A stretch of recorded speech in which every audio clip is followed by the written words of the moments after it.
Coach Kurt. Welcome to the Technique Spotlight. This one's going to be Harai Goshi and Uchi Mata. This is how I would use it or practice it or teach it for self-defense, for arresting and controlling in law enforcement, mixed martial arts. This wouldn't be your judo style Harai Goshi. This is when you grab somebody and you're under arrest, you grab them by the wrist and they pull away. In this case, he throws a punch. I do the typical head and arm tie-up. You can either be grabbing at the elbow, or in this case, since I already have his wrist, I keep the wrist. I wrap around the head and I step through with the Harai Goshi. You're hitting just above the knee.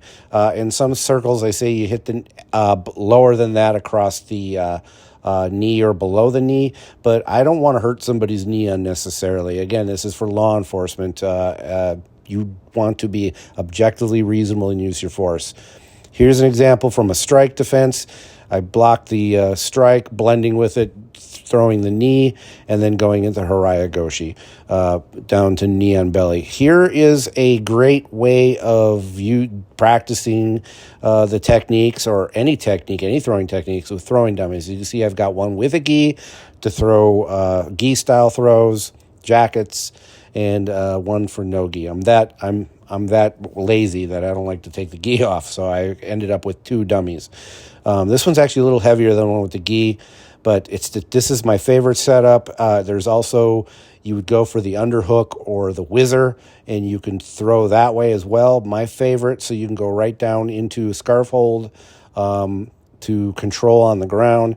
I like the head and shoulder. You saw Ronda Rousey loved using this quite a bit in the UFC. Now, next up is Uchi Mata, and again, this is for Taiho Jitsu, meaning control tactics, combative, self-defense. And this video clip is from a series I did on flow drills. You see I've got them in a typical Muay Thai style tie-up. I remove my arm. I'm throwing elbow there if I wanted to, but I was going to the outside and then stepping in with the Uchi Mata. It's a thigh sweep or a leg sweep from the inner thigh. Here's a different angle. He steps away, so I recircle up. I can throw a knee to soften him up at Temiwaza. And then I go to the other side, and you see I'm doing an underhook and stepping in with the thigh sweep, the inner thigh sweep. This is Uchi Mata.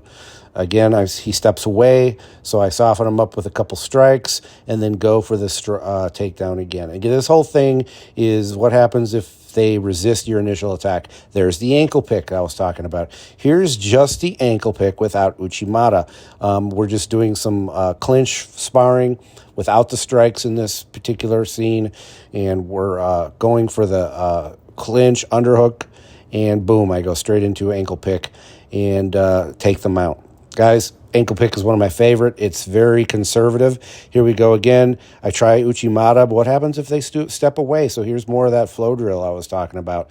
I go in, he moves, so I have to off-balance him, Kazushi, taking his balance in another direction. So in this case, I'm going to step between his legs because that's where he's weak.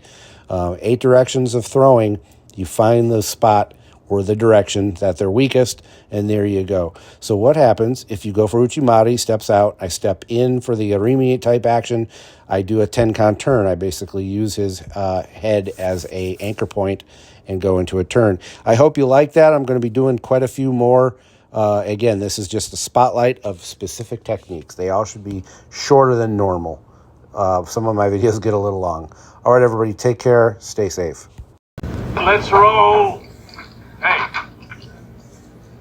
let's be careful out.